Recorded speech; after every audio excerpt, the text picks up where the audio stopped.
Welcome to MoreThanTheGames.com's extensive coverage of the 21st Winter Olympics. I'm Samuel Green, and Day 11 has seen Tessa Virtue and Scott Moir dance their way to Canada's first ever Olympic figure skating title. Virtue and Moir seized control of the competition after the second stage of original dance, but their captivating performance of Mahler's Symphony No. 5, filled with style and grace, was the perfect finale to bring the roof down and the Olympic crown home.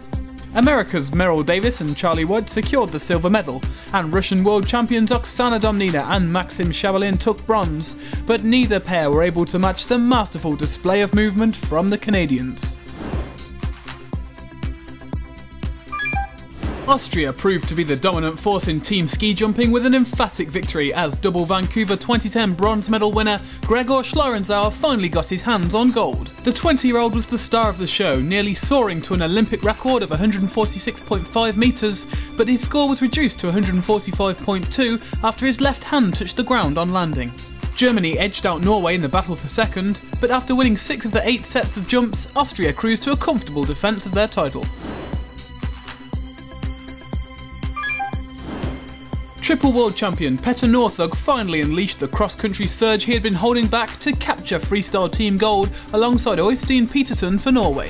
The World Cup leader only picked up 1 bronze from the 2 individual events he was tipped to win, but Northug was on top of his game to leave Germany and Russia to complete the podium.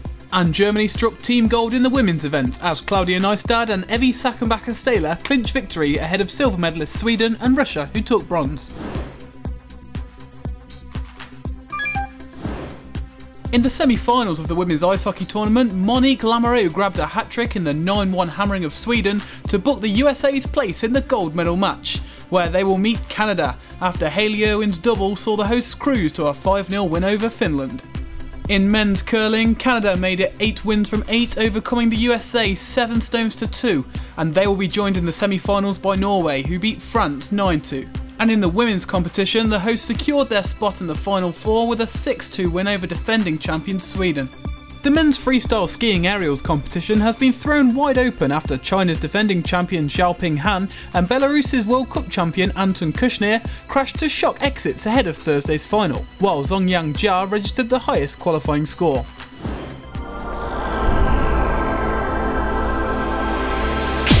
Here's all the news from Great Britain's skiers, sliders and skaters in Canada, brought to you in association with Lloyds TSB, proud partner of the London 2012 Olympic and Paralympic Games and supporter of Team GB on their journey to Vancouver 2010. David Murdoch's curlers kept themselves in the hunt for a semi-final spot with a commanding 8-2 win over Germany. They complete their round-robin ties against Norway on Tuesday. Eve Muirhead's curlers' semi-final hopes are hanging by a thread after suffering a 9-8 loss in a nail-biting finish with Denmark, meaning Britain must conquer tabletoppers Canada to stand any chance of progression.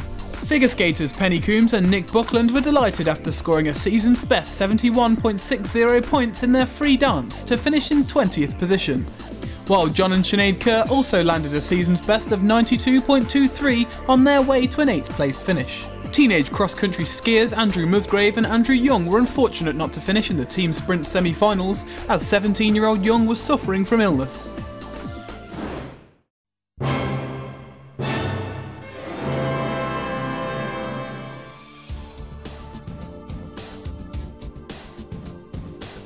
Germany have risen to the top of the medals table thanks to gold and silver in cross-country and ski jump team silver. Norway, Canada and Austria also picked up a gold each on Day 11.